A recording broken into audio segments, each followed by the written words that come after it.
Di sebuah forum, Anies Baswedan, mantan Gubernur DKI Jakarta, membuka cerita dengan gaya santai. Nada bicaranya ringan, bahkan terdengar seperti sedang melontarkan lelucon. Tapi kalau didengar baik-baik, isi dari ceritanya jauh dari sekadar lucu-lucuan. Jadi ada seorang bupati, kata Anies sambil tersenyum. Diduga ijazahnya palsu. Lalu ada yang tanya, "Pak, ini benar ijazahnya palsu?" Si bupati dengan enteng jawab, "Ya enggak. Setahu saya ijazahnya asli. Waktu beli saya bilang minta yang asli." Orang-orang di ruangan tertawa. Tapi tawa itu cepat berubah jadi gumaman serius. Karena cerita itu terasa seperti sindiran yang sangat spesifik. Siapa yang disindir? Anies tidak menyebut nama. Tapi publik langsung menebak. Ini soal Presiden Joko Widodo dan isu lama tentang dugaan ijazah palsunya dari Universitas Gadjah Mada. Sindiran Anies ini seperti peluru karet, tidak mematikan tapi menyakitkan. Di satu sisi, ia tidak bicara secara langsung. Tapi di sisi lain, arah kritiknya jelas. Seolah sedang berkata, kalau memang ijazahnya asli, kenapa harus takut menunjukkan? Cerita si bupati fiktif tadi menjadi cermin yang menyindir praktik-praktik manipulatif di level atas. Yang dipertanyakan bukan cuma selembar ijazah, tapi soal kejujuran, integritas, dan kredibilitas pemimpin. Masalahnya, isu tentang ijazah Jokowi bukan baru muncul kemarin sore. Sejak lama, berbagai kalangan mempertanyakan keabsahan dokumen akademik sang presiden. Tapi sampai sekarang, yang muncul hanya klarifikasi dari pihak lain. Bukan bukti fisik dari Jokowi sendiri. Inilah yang membuat kecurigaan publik tak pernah benar-benar reda. Di sisi lain muncul juga pertanyaan. Kenapa Anies angkat cerita ini sekarang? Jawabannya bisa jadi karena momen. Ketika atmosfer politik makin panas, isu-isu lama yang belum tuntas kembali naik ke permukaan. Tapi bukan cuma soal momentum. Ini juga tentang keberanian untuk bicara. Di saat banyak tokoh memilih diam atau aman, Anies justru menantang logika kekuasaan dengan cara yang halus, tapi menghantam. Yang menarik, gaya penyampaian Anies tidak emosional. Ia tidak menghardik, tidak menuduh langsung, tapi justru dengan menyelipkan pesan lewat cerita humor, kritiknya jadi lebih mengena. Karena begitulah sindiran yang cerdas bekerja, ia menohok tanpa harus berteriak. Di luar ruang forum, publik pun mulai ramai membicarakan sindiran ini. Di media sosial, potongan video Anies viral. Banyak yang merasa cerita ini bukan sekadar lelucon, tapi kode keras. Karena meski dibungkus tawa, yang disentil adalah satu masalah serius. Benarkah kita telah dipimpin oleh seseorang yang menyimpan kebohongan sejak awal? Isu tentang ijazah Jokowi sebenarnya sudah lama berseliweran. Tapi anehnya, sampai hari ini, tak ada penjelasan yang benar-benar tuntas. Setiap kali isu itu mencuat, yang muncul hanya pembelaan dari orang-orang sekitarnya, tanpa ada bukti konkret yang disodorkan ke publik. Lama-lama, publik jadi bertanya, sebenarnya ada apa sih dengan selembar ijazah itu? Padahal permintaannya sederhana, tunjukkan ijazah aslinya, itu saja. Tapi permintaan itu tak kunjung direspons dengan gamblang. Bukannya keluar membantah dengan dokumen otentik, yang muncul justru reaksi defensif, sinis, dan bahkan upaya membungkam suara-suara yang mempertanyakan. Yang dipertanyakan bukan prestasi Jokowi sebagai presiden, tapi hal paling dasar, legalitas akademiknya. Karena dari situlah proses pencalonan dimulai, dan jika dasar itu bermasalah, maka bangunan kekuasaan di atasnya pun ikut goyah. Beberapa aktivis bahkan sudah secara terbuka menantang Jokowi untuk menunjukkan ijazahnya ke publik.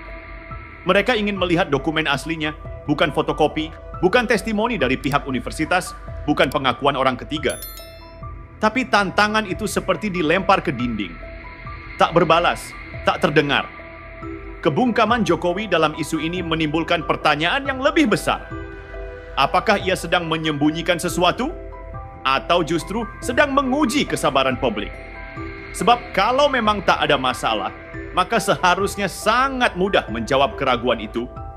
Tapi semakin lama ditunda, semakin besar pula kecurigaan yang tumbuh di masyarakat. Dan semakin banyak rakyat yang merasa dibohongi. Situasi ini juga menunjukkan bahwa sistem politik kita masih longgar dan penuh celah. Bagaimana bisa seorang calon presiden bisa lolos dari tahap verifikasi dokumen tanpa ada pemeriksaan ketat? Apakah Komisi Pemilihan Umum benar-benar meneliti ijazah Jokowi saat ia pertama kali mencalonkan diri dulu? Atau ada praktik pembiaran yang sudah jadi kebiasaan? Kalau seorang kepala daerah kecil bisa digugat karena ijazahnya palsu, kenapa isu yang lebih besar soal presiden malah dibiarkan begitu saja? Inilah ketimpangan yang sedang disorot oleh publik. Rakyat kecil selalu diminta jujur, transparan, dan patuh pada aturan.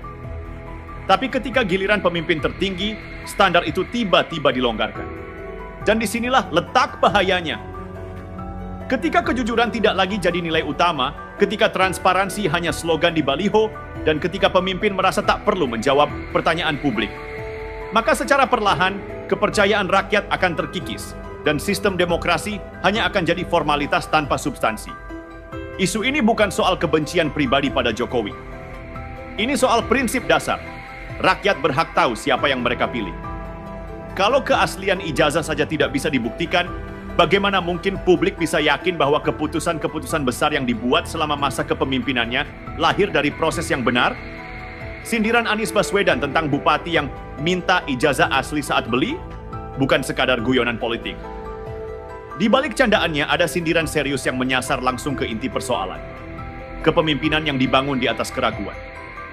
Dan seperti yang sudah ramai dibahas, banyak yang yakin sindiran itu tak lain ditujukan kepada Jokowi. Tapi menariknya, Anies tidak menyerang dengan frontal. Ia memilih jalur narasi, halus, jenaka, tapi menyengat. Dan justru lewat cara seperti itulah kritik terasa makin tajam. Karena publik tahu, ini bukan cuma soal cerita lucu. Ini tentang pemimpin nasional yang diduga menyimpan rahasia di balik citra merakyatnya. Kalau dipikir-pikir, aneh juga.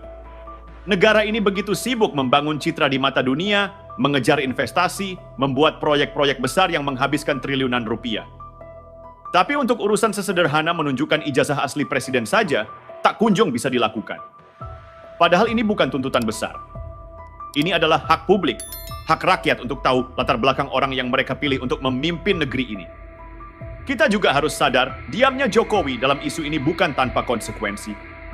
Setiap kali pertanyaan soal ijazah muncul dan tidak dijawab, kepercayaan publik semakin tergerus. Dan ketika pemimpin memilih bungkam atas tuduhan serius, maka diam itu akan dibaca sebagai tanda kebingungan, bahkan potensi kebenaran di balik isu yang beredar. Sementara itu, masyarakat mulai bangkit dari euforia politik yang semu. Mereka mulai sadar bahwa pencitraan, senyum di depan kamera, dan narasi kesederhanaan tak cukup jadi jaminan integritas. Yang dibutuhkan sekarang bukan pemimpin yang piawai bersandiwara, tapi sosok yang berani jujur meski pahit. Karena kepemimpinan tanpa transparansi hanya akan melahirkan ketidakadilan. Anies dalam hal ini bukan cuma menyampaikan kritik. Ia membuka ruang diskusi. Ia membangkitkan nalar publik agar berani bertanya dan tidak takut dikatai pembenci negara hanya karena mempertanyakan sesuatu yang memang patut dipertanyakan. Keberanian Anies menyentil isu ini menandai pentingnya oposisi moral di tengah iklim politik yang semakin anti kritik. Dan jangan lupa, publik makin cerdas. Mereka tidak mudah ditipu oleh narasi formal yang dibungkus bahasa birokrasi. Mereka membaca gelagat, mendengar nada suara, dan menilai dari sikap. Ketika presiden tak mampu menjawab isu sekecil ijazah, publik akan bertanya, apalagi yang selama ini ditutup-tutupi? Akhirnya, cerita soal ijazah ini bukan hanya tentang satu dokumen. Ini soal kejujuran seorang pemimpin. Ini soal tanggung jawab moral terhadap rakyat. Dan jika seorang presiden tak bisa menjawabnya dengan terbuka, maka sejarah yang akan mencatat bukan hanya prestasinya, tapi juga kebisuannya di tengah badai kecurigaan.